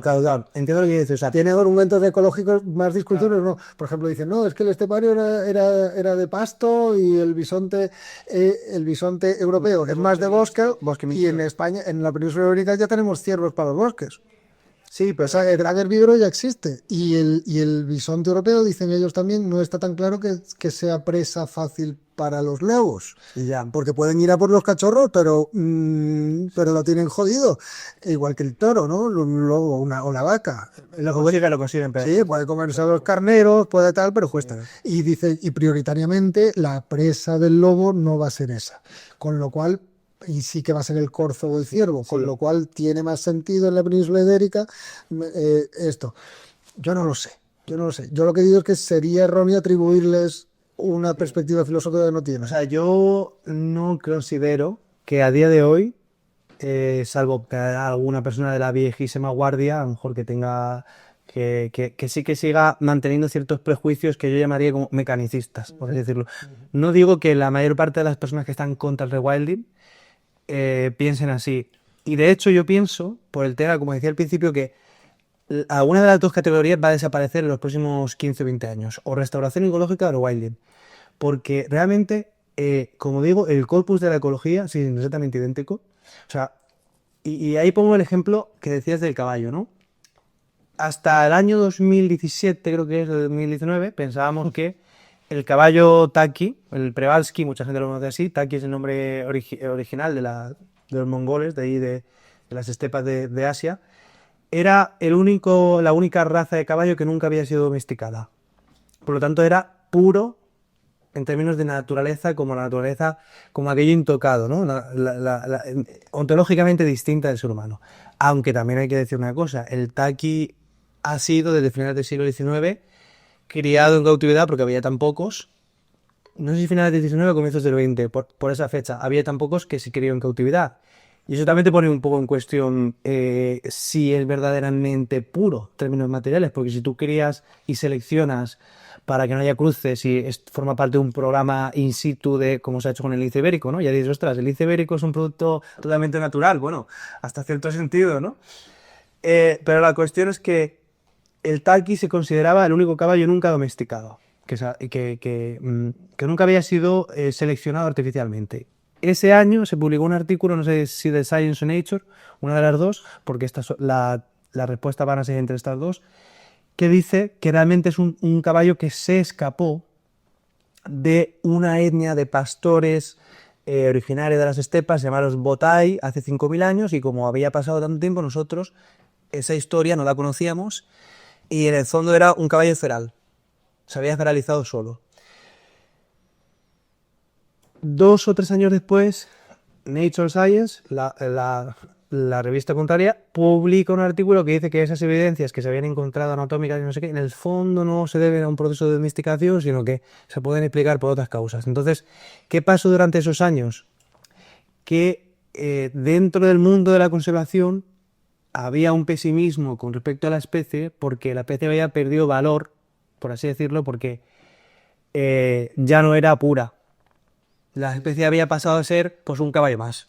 Un caballo más, solo que se había realizado mucho tiempo atrás, ¿no? Sí, sí. Pero realmente la especie estaba en las estepas haciendo su función exactamente idéntica, ¿no? Sí, sí. Pero es que este fenómeno, Lino, sucede con 1000 especies. Antes hemos hablado de las frutas del Amazonas, que se está descubriendo ahora con estudios genéticos que fueron seleccionadas por los seres humanos. Los dingos en Australia, cuando llegaron los primeros colonos occidentales, no se sabía no se sabía su origen, si los había llevado el ser humano o tal. Luego ya pues se supo que efectivamente es un perro feral, es un perro feralizado, pero es que hay muchas especies así, que el valor que nosotros otorgamos a la hora de hacer restauración está mediado por esas categorías o esas consideraciones, ¿no? Entonces, claro, Sí, sí, yo esto lo estudié bastante cuando hice la historia de Doñana, que una de las razones que utilizaban los ingleses, estamos hablando del que el primer proyecto gordo de la WWF fue Doñana. mundial. Mundial, sí, sí. Y una de los Es la ONG más grande del mundo en restauración. eso, que empezó con restauración de humedales y que el primero a nivel mundial fue este, y que lo que decían es que estaban recuperando el último paisaje prístino de Europa. Y les decían los españoles, sobre todo Valverde y tal, oye, que esto no es así, que esto lleva siglos siendo manejado, que aquí se introdució el pino, aquí se introdució el ciervo. Y decían ellos, sí, pero no me digas eso, que para la propaganda es lo que tenemos que decir, porque si no los holandeses no van a meter aquí pasta. Y entonces explícitamente el argumento ya en los 50 era ese, es que decir que es The Last Wilderness, eso vende mucho. Y aquí vemos el tema de el organicismo, de la participación, es decir, realmente liberar un caballo como es el taqui, independientemente de que sea o no sea puro en términos metafísicos, no es distinto de liberar un lince ibérico o de liberar, o sea, por lo que decía de que el corpus de la ecología y las prácticas son exactamente idénticos. Realmente, el hecho de que el animal sea feral y no salvaje, es decir, que feral es un animal que ha conquistado la autonomía después de un proceso de cautividad, en términos biológicos y físicos, es indiferente. De hecho, hay un autor que es Philippe Descola, que no sé si has leído algo sobre él. No, he leído, sí, o sea, sí, a través de ti, vamos, sí, sí. ¿Has leído, no? ¿Querías decir algo? No he leído a él personalmente, he leído lo que tú dices de él, sí, sí. Pero vamos, que es famoso por eso, por esta idea de que no hay un dualismo entre naturaleza y cultura. Claro, Philippe Descola habla de cómo a través de las diferentes culturas del mundo se caracteriza la naturaleza y cómo, bueno, hay un caso muy chulo que yo voy a mencionar en mi tesis, ya está escrito, pues no está publicada, que es cómo los cazadores-recolectores interpretaban el ganado de los colonos. Para ellos, el ganado de los colonos era como un animal más, porque claro, ellos no conocen la propiedad privada de la domesticación, entonces una vaca y un búfalo eran igual. No sé si me estoy explicando, no eran capaces de ver. Bueno, hay puntos muy interesantes en los que se han encontrado diferentes cosmovisiones y se han producido estas diferencias de trato entre objetos, por así decirlo. Y la cuestión, Para no irnos mucho del hilo, no existe ninguna diferencia sustancial en términos biológicos entre liberar un feral y liberar un animal salvaje. Si a una cosa le otorgamos valor y a otra no, o a otra consideramos que no tiene el mismo valor, eso se debe a una concepción metafísica del animal que está mediada por estas categorías o estas idealizaciones de lo que la naturaleza es, ¿no? No, ahí tienes tu razón, o sea, porque yo te decía antes, vamos a intentar, en vez de seguir peleándonos, buscar los puntos en común. Claro, ahí es verdad que, por ejemplo, Delibes te decía, hombre, es que el caballo es doméstico, entonces meter más animales domésticos en un mundo donde la biomasa está copada por los animales domésticos y no por los salvajes, va en detrimento de la biodiversidad. Pero a la vez Delibes decía lo que importa es el funcionalismo ecológico. Claro, si tú ahí eres capaz de decirle a Delibes, oye, que hay una función en el ecosistema que solo la cumple el herbívoro. De hecho, Delibes decía, en Galicia los caballos asalvajados, digamos, asilvestrados, tienen, ferales, tienen una función ecológica y yo estoy de acuerdo con mantenerlo. Y él te reconocía, si tú me demuestras que tiene una función ecológica, entonces no tengo ningún problema. Lo que niegan en este artículo es que el bisonte europeo tenga una función ecológica. Pero a la vez Delibes te dice con orgullo que la vaca retuerta la tiene. Y al final, ¿de qué se trata? ¿Cuál es la ventaja del bisonte? Pues es un gran herbívoro. Sí. Caballo, vaca. Sí, pero otro Delibes. Oye, y si protegemos al caballo gallego y la población aumenta y se expande, ¿qué te parece? Porque al final, si tú proteges a esa especie y la consideras una especie más del ecosistema, claro, esa especie va a proliferar fuera de Galicia. También. Claro, y tiene la función, o sea, el gran argumento de Benigno Varillas y otros, Arzuaga, lo que tienen en Burgos y tal, es, oye, que es que para mantener los ecosistemas y regenerarlos hace falta introducir grandes herbívoros, que antes lo hacía con sus desventajas, la mesta, la ganadería, tal, pero conforme va desapareciendo, ¿qué pasa?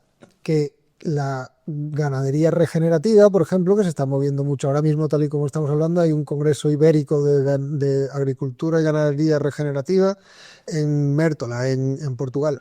Pues lo que proponen es ganadería extensiva en vez de intensiva, y entonces proponen la España vaciada, pues ir recuperándola poco a poco a través de ganaderos.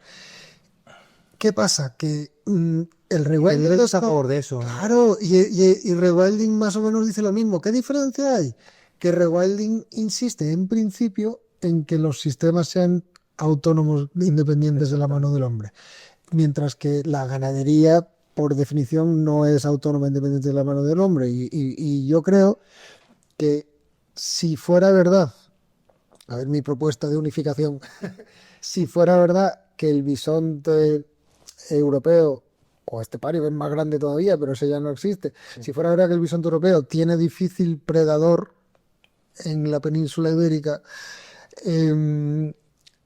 podría ser el ser humano su predador, es decir, podría utilizarse el bisonte para carne, y yo creo que Benigno Varillas en alguna ocasión ha dicho que sí, que la caza puede ser. Nuevos Iván, o sea, eso habría que verlo. Habría que verlo, pero incluso si pudieran luego comerlo, tú no podrías decir, oye, vamos a utilizar esto como reclamo turístico. Pues claro, los holandeses y los belgas vendrían aquí encantados a cazarte, igual que vienen a cazar ciervos. Sí. Vendrían encantados, igual que van a cazar elefantes a Botswana, irían encantados a cazar bisontes a España. De modo que... Hay implicaciones también éticas, todo. Exactamente. Hay muchas cosas, y político-económicas, claro, con la unidad de pero la carne del bisonte, ¿la tiene que aprovechar el lobo solamente o la puede aprovechar el ser humano? Porque si la puede participar el ser humano, tú podrías convencer mucho más fácilmente a Delibes. Tú le estarías diciendo a Delibes, sí, pero el rewilding es lo mismo que la ganadería regenerativa, pero sin un ganadero. O bueno, con un ganadero, porque al final una finca tiene un propietario, pero no hace falta estar pastoreándolo, sino que tú lo dejas ahí y cada año esté en hora de caza. Pero fíjate, luego lo que pasa con el ciervo, aunque hay zonas en España donde hay lobo, hay más ciervos que lobos y sigue habiendo caza y esa caza se utiliza para la carne. Pues entonces, por el rewilding por definición tiene que excluir al hombre como predador. No, ¿verdad? Exacto. No. Bueno, de ahí habrá puristas y menos puristas, por supuesto. Pero hay una cosa muy curiosa, porque dice Delibes, la biomasa doméstica representa creo que el 94% de los mamíferos. La biomasa de mamíferos de la Tierra, el 94% del peso total de los mamíferos de la Tierra son seres humanos y su ganado, ¿vale? Pero él está entendiendo la domesticidad como una condición metafísica realmente, porque realmente un caballo feral, el caballo feral, que haya sido seleccionado en un pasado, pero no es doméstico, es decir, Sí, eso es autónomo, es totalmente, es una especie, o sea, es una raza o una población, como lo queramos llamar, referirnos de manera concreta, una población de caballos feral participa en el orden espontáneo de la naturaleza.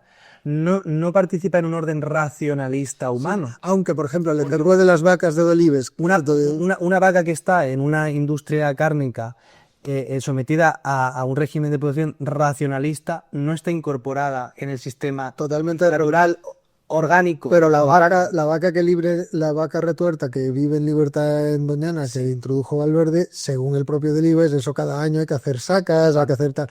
Pero la población de los niños es en Doñana ya. Claro, sí, las poblaciones de cada vez. Sí, por supuesto, pero a lo mejor es más en zonas donde es difícil que los haya en cantidades o en número suficiente para controlar las poblaciones, ¿por qué no utilizar eso como con el hombre como depredador? Ahora, es más, y aquí esto le gustará a Benigno, ¿por qué no obligar a los holandeses y a los belgas que vengan a cazar bisontes a España que lo hagan con arco y flecha?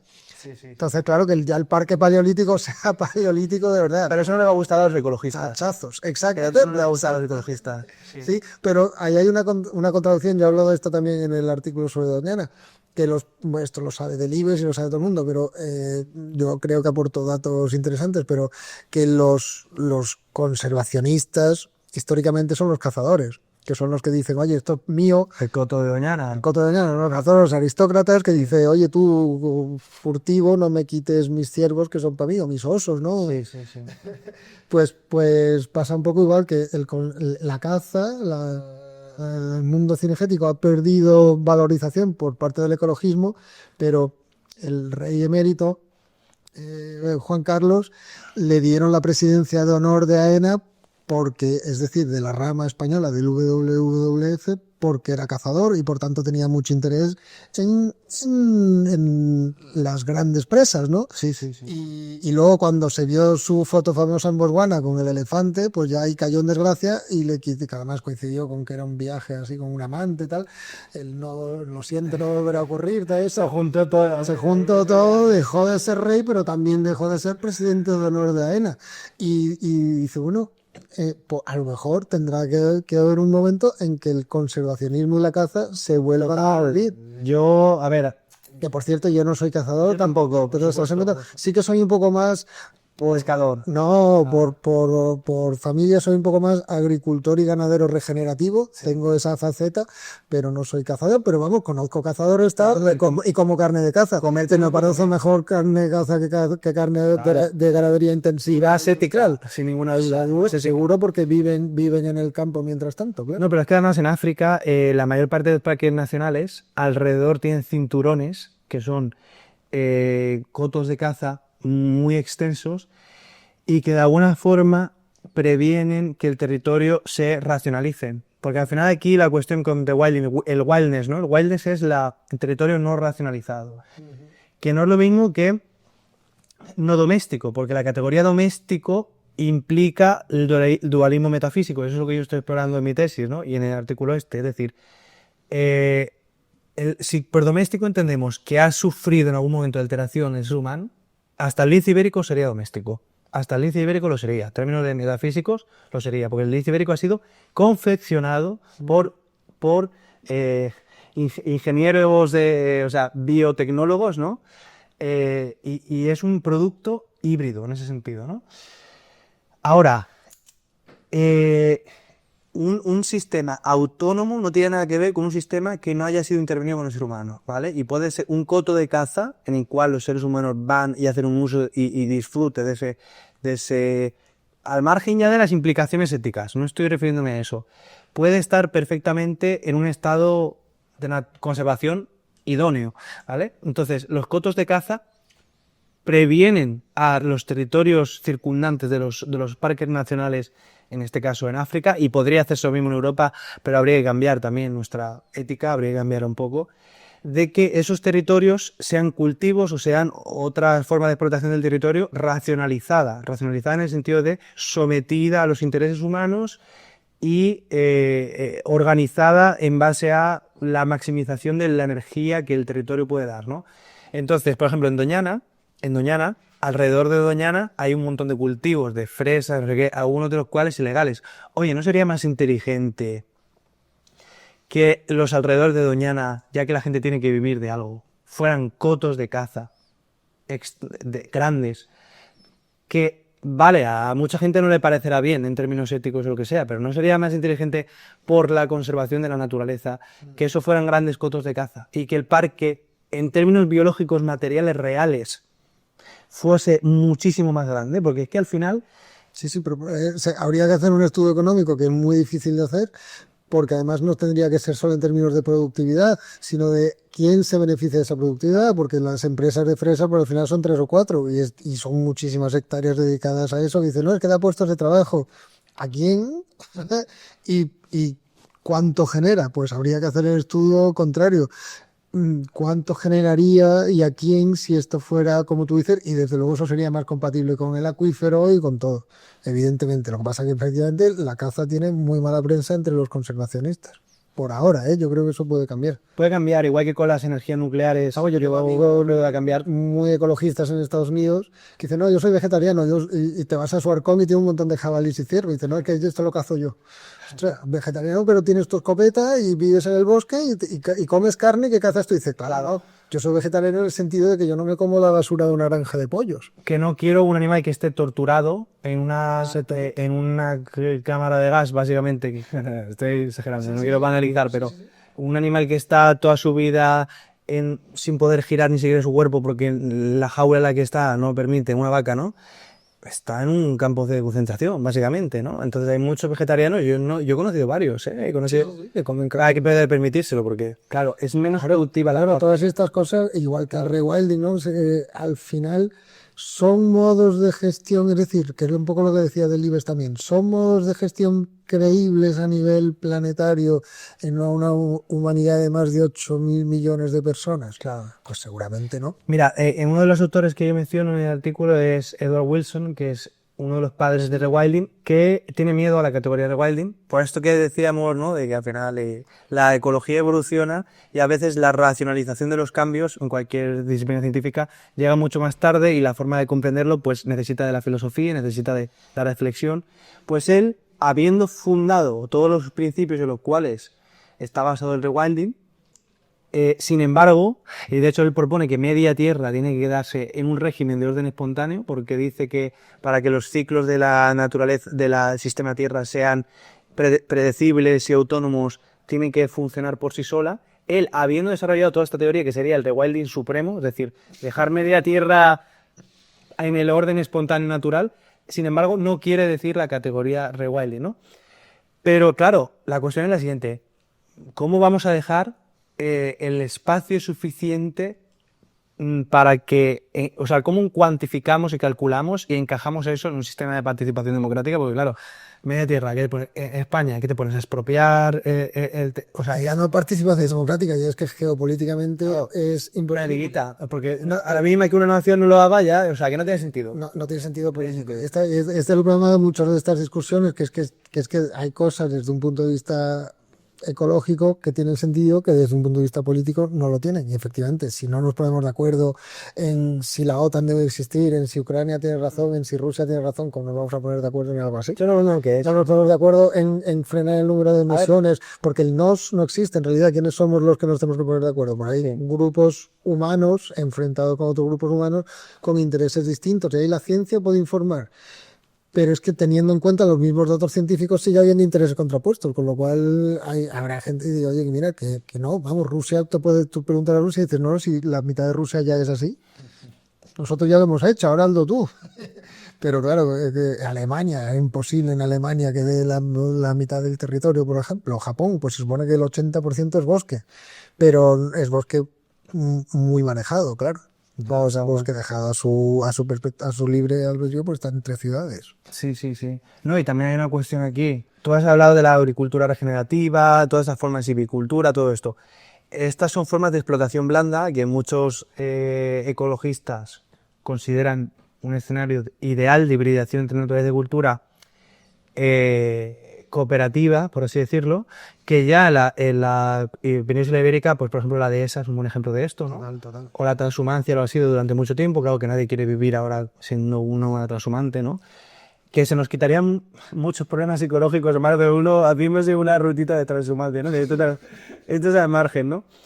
Eh, pero, claro, el rewilding también implica una cesión de un terreno ya conquistado, implica una humildad en ese sentido, ¿no? Decir, oye, ¿qué pasa? Que nosotros no sabemos gestionar los recursos, tienen que ser el orden espontáneo y natural y que lo gestione. Y eso también para cierta gente que ha sido formada en la ecología y que cree, porque al final las ciencias tienen la pretensión conocedora, pero también controladora de su objeto de estudio. Es decir, casi ninguna ciencia, bueno, la filosofía, no sé si considera una ciencia, a lo mejor puede ser más contemplativa, pero también tiene aplicaciones prácticas, ¿no?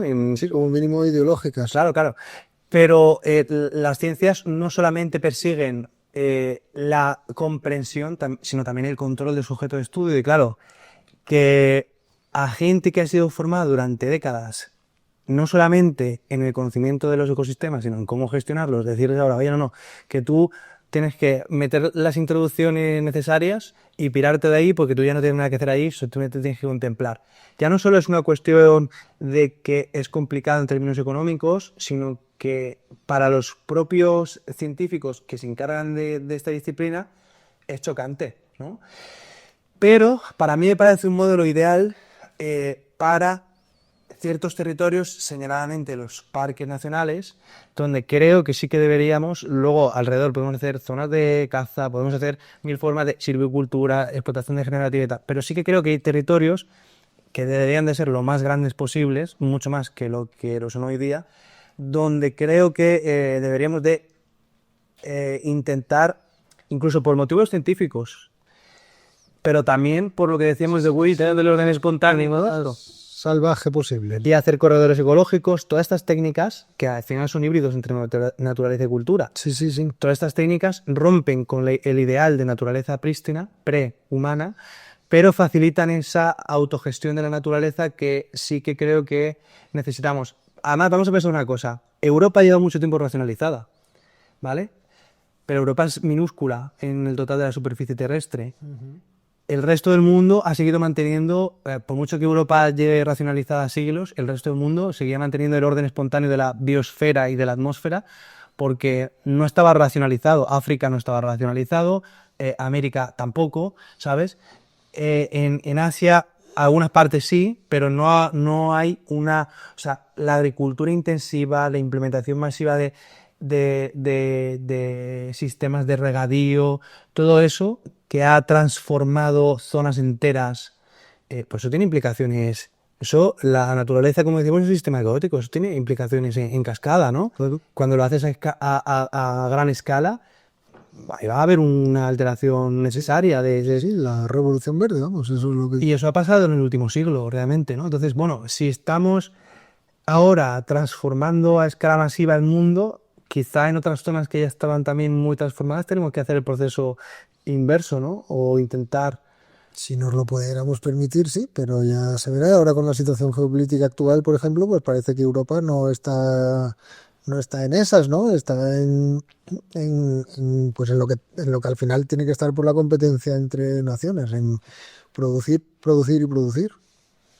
O sea que sigue siendo un lujo estas conversaciones y estas tal, pero un lujo necesario porque la pérdida de biodiversidad, la erosión, la subida de las temperaturas, todo eso también tiene efectos sobre las poblaciones, claro, con lo cual Son indicadores graves, que no son indicadores caprichosos, ¿no? sí, sí, no, es un lujo en el sentido de que no está lo primero en las listas de casi ningún país y sobre todo en tiempos de crisis, pero no es una cosa que se deje de lado porque al final los recursos de los que nos alimentamos son esenciales para la supervivencia de cualquier nación, así que no son temas baladís, claro.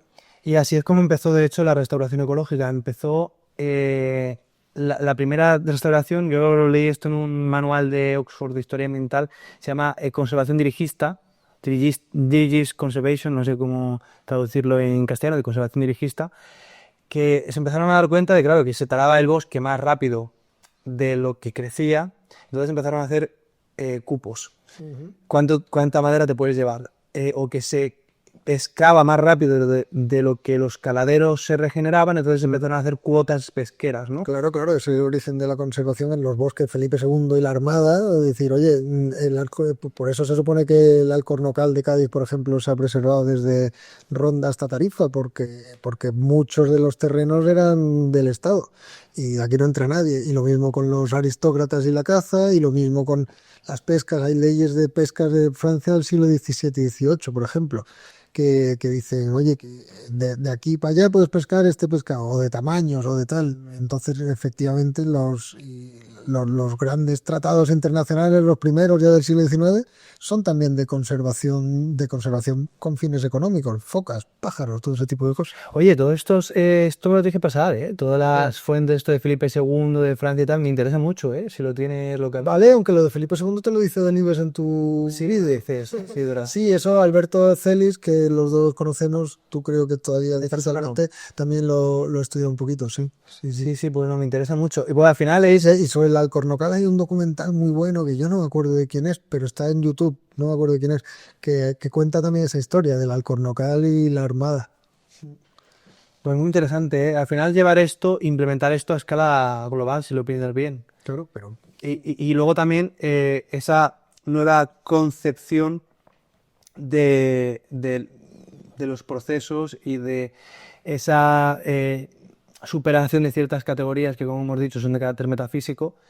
Todo eso está sucediendo y al final, como digo, la restauración ecológica y el rewilding están convergiendo en lo mismo. Y bueno, ahí estamos filósofos intentando comprender qué pasa y ponerle palabras y en fin. No sé si hay alguna un cosita. placer, Sergio, no, yo creo que no. Terminar con una nota optimista, hay casos de tratados internacionales globales, como por ejemplo el de no proliferación nuclear del 63 y el de la capa de ozono, que yo ese sí que lo viví, exitosos, es decir, que no es imposible hacer algo como lo que tú dices. Pero claro, si eso exige grandes sacrificios, ahí ya en el terreno geopolítico actual van a ser muy difíciles, con lo cual hay un realismo mínimo cuando hablamos de estas cosas, que por eso no hay que descartar ninguna opción y decir, pues yo soy anti-rewilding, o yo soy anti-restauración. Bueno, en un país como España pues habrá que ir viendo a ver qué se puede hacer compatibilizando las opciones menos malas. Sí, yo creo que ahora estamos en un cambio paradigmático, pero no tanto de un paradigma global, pero que este empezó hace mucho tiempo, porque ya, como decíamos, el organicismo, incluso lo podemos ver en la física, ¿no? La mecánica cuántica pone en cuestión también la no participación del sujeto. Bueno, hay interpretaciones e interpretaciones. La semana pasada dio Gustavo Esteban Romero, nuestro coautor con este libro, de una charla aquí en Sevilla, en la Facultad de Física, sobre eso precisamente, una interpretación totalmente realista frente a la de Heisenberg de la intervención del sujeto, diciendo esto no tiene nada que ver ni con el sujeto, ni con la medición, ni nada, simplemente una propiedad de las partículas subatómicas, de que no se puede decir el momento y la posición a la vez, pero no porque lo midamos nosotros, sino porque es una propiedad que tienen, porque no podemos pensar las partículas subatómicas igual que pensamos en las de nuestra escala, con lo cual esa interpretación... Sí, pero sí que funciona de manera contingente o caótica. No, no necesariamente funciona, no, no, según él sí que es determinista, simplemente que no es del tipo de determinismo mecánico que nosotros conocemos, pero Vale, sería un determinismo legalista, por así decirlo, ¿no? te la paso, Probabilista. te la paso y la das vara para no decir cosas que no estén... Bueno, pues es que al final la cuestión es que este nuevo organicismo, al final, yo no estoy diciendo, porque tampoco vamos a sostener ahora supersticiones de nuevo. A lo mejor tenemos que desarrollar una visión un poco más abarcadora de qué consideramos determinista o de qué consideramos causal, ¿no? A lo mejor nuestra concepción de la causalidad tiene que evolucionar hacia otra cosa. Sí, aceptar causalidad descendente, por ejemplo, de niveles más complejos a niveles menos complejos, como pasa Exacto. con los efectos de la vida sobre la composición geoquímica de la atmósfera. Y todos esa serie de cambios forman parte de un paradigma general que llevamos viviendo muchas décadas, o en fin, no sabría yo ahora mismo cómo podríamos delimitarlo, porque muchas disciplinas están cambiando, pero luego hay un cambio de paradigma, o un cambio de líneas de investigación, ya según el autor que tú quieras elegir, ¿no? De filosofía de historia de la ciencia, a nivel de campo de campo de estudio o de disciplina, en este caso la ecología, que está sucediendo ahora. Y yo creo que esto se va a resolver absorbiendo una categoría y la otra, o en fin, no sé qué va a pasar. Y ya una vez esto suceda, dentro de un tiempo, esta es mi previsión, ya veremos, será totalmente normal feralizar un animal o introducir un animal feral en un sitio, será totalmente normal hacer restauración de un ecosistema tomando en cuenta animales que llevan siglos o milenios desaparecidos en el sitio, porque yo creo que se va a primar la funcionalidad a toda costa. Yo creo que vamos por ese camino. Cada vez me equivoco y no vamos hacia ahí, o tal vez mañana sueltan un petardo aquí en Rusia o en ¿sabes? En Estados Unidos, donde sea, y ya se acabó toda esta tontería y estar aquí y rewinding de verdad. Rewinding de la bestia, ¿no? Rewinding madera, esperemos que no, porque no es para analizar tampoco, pero bueno, que veremos qué pasa y Muy bien, Sergio, pues encantado y que sigas. Estoy deseando ya leer el borrador del segundo artículo y que sigas también con el canal y aprendiendo y enseñando tanto. muchas gracias, Lino. Placer tenerte de nuevo y el siguiente vídeo tendrá que ser sobre una entrevista sobre tu libro, ¿vale? Estupendo.